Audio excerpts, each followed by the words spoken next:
దేవుని మహిమ కలిగిన గాక. మరి మరొకసారి యేసయ్యకి వందనాలు తెలియజేసుకుంటున్నాను. ఆయనకి మహిమ ఘనత ప్రభావాలు కలుగును గాక. కూడి వచ్చినటువంటి దేవుని బిడ్డలందరికీ వందనాలు. హల్లెలూయా. దేవుని స్తోత్రం. ఈరోజు మరి దేవుడు మనల్ని కృతజ్ఞత హృదయంతో, హల్లెలూయా, దేవుని మహిమ కలుగును గాక, స్తుతులు చెల్లించేలాగా మనందరినీ ఇక్కడ ఉంచాడు. దేవుని స్తోత్రం. దేవుని మహిమ కలిగిన గాక. హల్లెలూయా. ఈ ఫ్యాన్ కట్టేమన్నా నేను ఫ్యాన్ కట్ట అదేమంటే అది ఆఫీస్. హల్లెలూయా. కాబట్టి దయచేసి దేవుని మహిమ కలిగిన గాక. సరే, ఏదైనప్పటికీ నిజంగా దేవుడు స్తుతించే వాళ్ళకి ఎంతో బలం, ఎంతో ధైర్యం. దేవుడి సన్నిధికి వచ్చి ఆయన సన్నిధిలో స్తుతించే వాళ్ళకి ఎంతో ధైర్యం ఇస్తాడు దేవుడు. హల్లెలూయా. కాబట్టి దయచేసి ప్రియమైనటువంటి దేవుని బిడ్డలారా, దేవుని మహిమ కలుగును గాక. దేవుడు చేసిన మేలులకి మనం ఆయనకి కృతజ్ఞతాస్తుతులు చెల్లించాలి. దేవుని స్తోత్రం. దేవుని మహిమ కలుగును గాక. కాబట్టి దేవుడు నాకేం చేశాడు అంటారు చాలామంది. దేవుని మహిమ కలిగిన గాక. హల్లెలూయా. దేవుడు నీకేం చేయలేదు అంటాను నేను. దేవుని మహిమ కలిగిన గాక. నీకేం చేయలేదు ఆయన. నువ్వు కూర్చుంటే పొద్దున్నే బ్రేక్ఫాస్ట్ ఎవరు పెడతారు నీకు? నీకు కూర్చుంటే పొద్దున్నే ఇడ్లీ ఉప్మా ప్లేట్లోకి వచ్చేస్తుంది. అందుని బట్టి దేవుని స్తోత్రాలు చెల్లించు. మధ్యాహ్నం కంచంలోకి పట్టి కూడొస్తుంది. హల్లెలూయా. దాన్ని బట్టి దేవుని స్తోత్రాలు చెల్లించు. మన పల్లెటూరు వాతావరణం కాబట్టి మనం ఎలా మాట్లాడుకుంటాం. ఎవరేమనుకుంటే మన భాషలో టీ చుక్క అంటారు. పొద్దున్న సాయంకాలం ఎవరు ఇస్తున్నారు మనకి? కొన్ని పాలు, నీళ్ళు, కొద్దిగా అన్నము, ఉప్మా ఫేమస్ మన ఊళ్ళో. హల్లెలూయా. దేవుడు ఎడుతున్నాడు మనకి. ఏదో విధంగా దేవుడు మనల్ని పోషిస్తున్నాడు. మనల్ని, మన బిడ్డల్ని యేసయ్య పోషిస్తున్నాడు. హల్లెలూయా. దేవుని మహిమ కలుగును గాక. ఇవి చిన్న విషయాలు కనిపించవచ్చు, కానీ వీటిని బట్టి కూడా మనం దేవుని స్తోత్రాలు చెల్లించాలి. యేసు ప్రభు వారిని మన విమోచకుడు యేసు ప్రభు. హల్లెలూయా. మన పాపాలు క్షమించేవాడు ఆయన. హల్లెలూయా. మన దోషాలని పరిహరించేవాడు. మనల్ని పాపులుగా కాకుండా నీతిమంతులుగా తన రక్తం ఇచ్చి మనకు కడుక్కున్నాడు ఆయన. హల్లెలూయా. మనల్ని ఆయన సొంత మనుషులుగా చేసుకున్నాడు. ఆయన బిడ్డలుగా చేసుకున్నాడు. హల్లెలూయా. ఎవరిలోని మనల్ని సిగ్గుపరచబడకుండా మనల్ని, హల్లెలూయా, ఎక్కడా విడవకుండా ఎడబాయకుండా మనల్ని నడిపించండి. హల్లెలూయా. కాబట్టి దయచేసి జ్ఞాపకం చేసుకోండి. హల్లెలూయా. దేవుడు మనల్ని అనుక్షణము మన ఎన్నంటి నడిపిస్తున్నాడు, కాపాడుతున్నాడు. ఎంత కృతజ్ఞత మన జీవితంలో, ఎంత కృతజ్ఞత ఉండాలండి. హల్లెలూయా. దేవుని మహిమ కలుగును గాక. హల్లెలూయా. హృదయం అంతా కూడా స్తుతులతో నిండిపోతుంది. ప్రభువా, ఏం చూసి నాలో ఏ మంచితనం ఉందని, ఏ అర్హత ఉందని, ఏ యోగ్యత ఉందని ఎంతగా దీవించుకున్నా, ఎంత ఎంత ఎంత ఎంత ఎంతగా దీవించడానికే నాలో ఏ మంచి ఉంది, ఎంతగా నా మీద దృష్టి పెట్టి నన్ను ఇలా బలపరచడానికి, ఇలా హెచ్చించడానికి నాలో ఏ అర్హత ఉంది. ప్రభువా, నా మీద నీకు ఎంత దృష్టి ఏంటి? హల్లెలూయా. నా మీద నీకు అంత ప్రేమ ఏంటి? నా ఎడల నీకు అంత కృప ఏంటి? హల్లెలూయా. నన్ను పోషించేవాడా, నన్ను లేవనెత్తేవాడా, నన్ను స్వస్థపరిచేవాడా యేసు ప్రభువా. నేనంటే నీకు ఎందుకయ్యా అంత ప్రేమ? నక్కరలు తీరుతున్నావా? నాకు ఎలా సహాయం చేస్తున్నావు ప్రభువా? నన్ను సమృద్ధిగా ఎలా దీవిస్తున్నావు నువ్వు? హల్లెలూయా. నన్ను ఎలాగా నువ్వు లేవనెత్తుతున్నావు? నన్ను ఎలాగ ఆదరిస్తున్నావు? నన్ను ఎలాగ బలపరుస్తున్నావు? యేసయ్యా, ఒకసారి నువ్వు ఏదో అందరిలో ఉన్నప్పుడు మనం పాటలు పాడటం కాదు, కానీ అందరిలో ఉన్నప్పుడు ఎలుగెత్తి మనం చేతులెత్తి స్తుతించడం కాదు, కానీ నువ్వు ఒంటరిగా ఉన్నప్పుడు యేసు ప్రభుతో నువ్వు ఒక్కసారి జ్ఞాపకం చేసుకొని, నా యేసయ్యా, నా యేసయ్యా, ఏంటి ప్రభు నా ఎడల నీకు ఎంత కృప. నేను కాకినాడ బయలుదేరుతున్నాను, వెళ్తున్నాను, వచ్చేస్తున్నాను. రాజనగర్ వెళ్తున్నాను వచ్చేస్తున్నాను, మురారి వెళ్తున్నాను వచ్చేస్తున్నాను. హల్లెలూయా. పెద్దాపురం వెళ్తున్నాను వచ్చేస్తున్నాను అంటే నీ కృప లేకపోతే అవుతుందా? హల్లెలూయా. నా అక్కర్లు తీర్చేవాడా, నన్ను నా భార్య బిడ్డలు పోషించేవాడా, నీ కృప అయ్యా. నిరుపేదలం మేము. మా వదిన గారు ఇంటికాడ సేవ మొదలెట్టాను. నేను ఎప్పుడు గర్వంగా చెప్పుకుంటాను. వాళ్ళకి ఎలా చెప్పుకుంటాను నాకు తెలియదు, కానీ రూపాయి లేకుంటే మొదలెట్టిన ప్రయాణం ఇది. హల్లెలూయా. హల్లెలూయా. నేను నిరుపేదనే, నేను ఎక్కడ అవమానం, నేను ఎవరికి సిగ్గుపడిన. హల్లెలూయా. నా యేసయ్య కట్టిన బ్రతికిదే. నేను చెప్పుకోకపోతే ఎలాగా? నాకు నామోషియా, సిగ్గా, అవమానం వచ్చేస్తుందా? నేను యూట్యూబ్లో పెడతాను ఇది అట్టుకెళ్ళి. నాకు బాధ ఏముందా? నేను నిరుపేదనే. నా యేసు ప్రభు నన్ను పోషిస్తున్నాడని, నన్ను నిలబెట్టాడని, నన్ను ప్రేమించాడని, నన్ను చూస్తున్నాడని, నన్ను ఆదరిస్తున్నాడని, నన్ను ధైర్యపరుస్తున్నాడని, నాకు సహాయం చేస్తున్నాడని, నన్ను ఆదుకుంటున్నాడని, ఆదరిస్తున్నాడని, ఉద్ధరిస్తున్నాడని నేను నా ప్రభు కోసం చెప్పుకుంటాను. ఎందుకంటే నేను నిజంగా ఆ యేసు ప్రభు వల్ల ఇలా ఉన్నాను.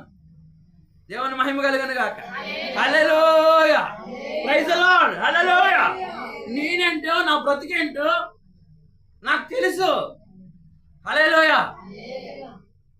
కటిక చీకట్లో సరైన నిద్ర లేకుండా, సరైన తిండి లేకుండా, సరైన భవిష్యత్తు లేకుండా ఎన్నో రాత్రులు గడిపాం, ఎన్నో సంవత్సరాలు బానిసత్వం చేసాం.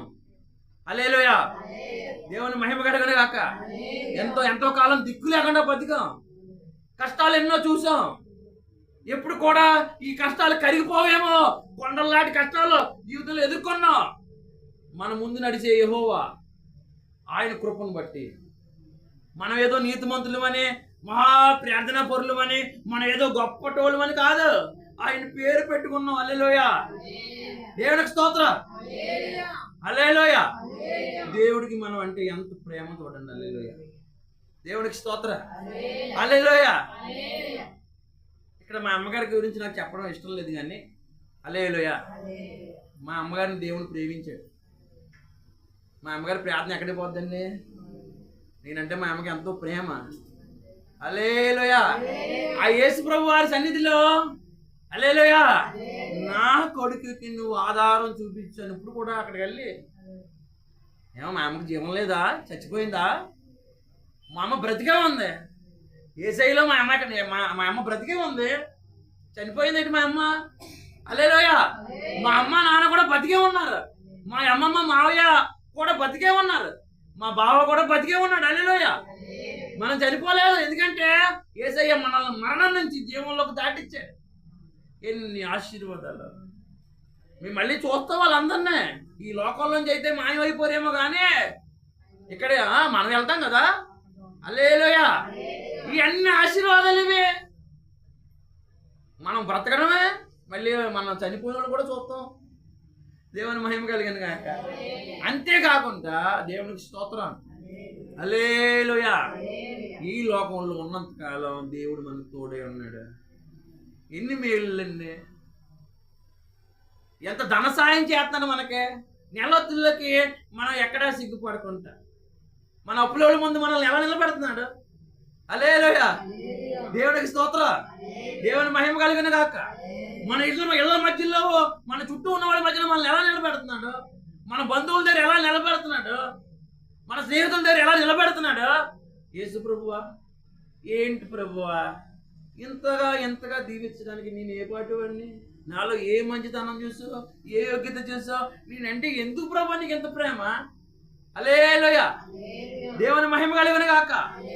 నేను నీ సన్నిధిలో ఎంత పనికిమాలో ఉన్నావు, ఎంత దుమ్మునో, ఎంత ధూళినో, మహిమ నాకు కాదు ప్రభువా, నీ సిలువ వెనకాల నేను ఉంటాను. నిన్ను గణపరచుకో. నాకెందుకు దండలో సన్మానాల్లో. హల్లెలూయా. నన్ను లేవనెత్తో, చచ్చిపోకుండా బతికించో. ఇవాళ ఇలా బతికించి ఇలా నిలబెట్టినందుకు నీకే మహిమ కలగాలి. నీకు ఎంత ప్రభావం ఉంది, నీలో ఎంత మహత్యం ఉంది, నీలో నువ్వు ఎంత గనుడివే. నీకు పెంట కుప్పల మీద ఉన్న దీనులను పైకి లేపుతారంట. సొంతలేని దాన్ని ఇల్లాలుగా చేస్తారంట, కుమారులుగా తల్లిగా చేస్తారంట. హల్లెలూయా. ఎవరికి పనికిరాని బతుకులు దేవుడికి కావాలి. చెడిపోయిన వాళ్ళందరినీ దేవుడు బాగు చేస్తాడు. హల్లెలూయా. పడిపోయిన వాళ్ళందరినీ ఉద్ధరిస్తాడు. హల్లెలూయా. కృంగిపోయిన వారందరినీ లేవనెత్తుతాడు. హల్లెలూయా. డబ్బులు ఉన్న వాళ్ళందరికీ మూడు మంది స్నేహితులు ఉంటారు. హల్లెలూయా. పెద్ద పెద్ద వాళ్ళు అందరూ స్నేహితులు అవుతారు. మనలాంటి నిరుపేదలను లేవనెత్తే దేవుడు ఒకడు ఉన్నాడు. పెట్టకొప్పుల మీద ఉన్న ప్రజలను లేపే దేవుడు ఒకడు ఉన్నాడు. ఎవరైనా సరే మన గురించి ఏం చెప్పుకుంటారండి? ఇగో పలానా వాళ్ళు పడిపోయారంట, అక్కడికి వెళ్ళిపోయారంట, ఇక్కడికి వెళ్ళిపోయారంట అని నోటికొచ్చినట్టు చెప్పుకుంటారు. హల్లెలూయా. వాళ్ళ నోరే కదా చెడిపోయింది, మనకేటయింది? హల్లెలూయా. మనకు ప్రభు ఉన్నాడు. హల్లెలూయా. మనం ఎంత దూరం వెళ్ళినా మళ్ళీ వస్తాం, నిలబడతాం. హల్లెలూయా. మనం నమ్ముకున్న దేవుడు నమ్మదగిన దేవుడు. హల్లెలూయా. హల్లెలూయా. నిలబడతాం అనుకున్న వాడు పడిపోతున్నాడు, కడుపు నిండినోడు ఆకలితో చచ్చిపోతున్నాడు, ఆకలితో ఉన్నవాడు నుంచి ఉన్నాడు. హల్లెలూయా. దేవుని మహిమ కలిగిన గాక. పడిపోయిన వాడు అనుకున్న వాళ్ళు ఏమో నిలబడుతున్నాడు దేవుడు, మేము నిలబడ్డామని ఇర్రవిగే వాళ్ళని పడగొడుతున్నాడు. హల్లెలూయా. మనల్ని ఎక్కడ అవమానకరంగా ఉంచుతాడు? మనకి ఎందుకు ఇంత గౌరవం? బయటికి వెళ్తే వందనాలండి అయ్యగారు అంటున్నారు. హల్లెలూయా. హల్లెలూయా. ఈ గౌరవం, ఈ ఘనత, ఈ కీర్తి, ఈ ధనము, ఈ సహాయము అంత దేవుని కృప మాత్రమే. హల్లెలూయా. దేవుని మహిమ కలుగును గాక. కాబట్టి నేను బ్రతికినంత కాలం, నేను జీవించినంత కాలము నా దేవుని స్తుతిస్తాను. ఉదయం నుంచి సాయంత్రం వరకు. ఎవరికి చాలా మంది సమయం సరిపోవట్లేదు.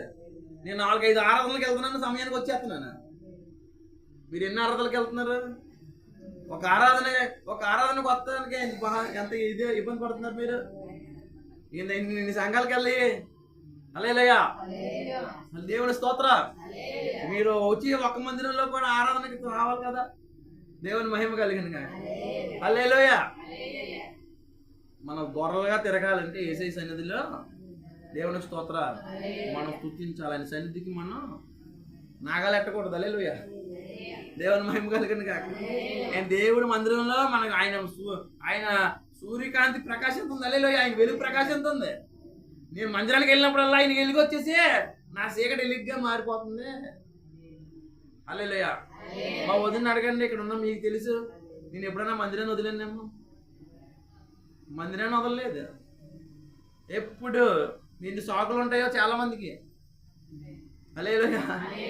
రకరకాల సాకులు ఎడతారు. హల్లెలూయా. ఎప్పుడు దేవుడి సన్నిధిలోకి వెళ్ళిపోతే ఆయన మన చీకటిని వెలుగుగా చేస్తాడు. నేను నమ్మిన దేవుడు నమ్మదగిన వాడు. హల్లెలూయా.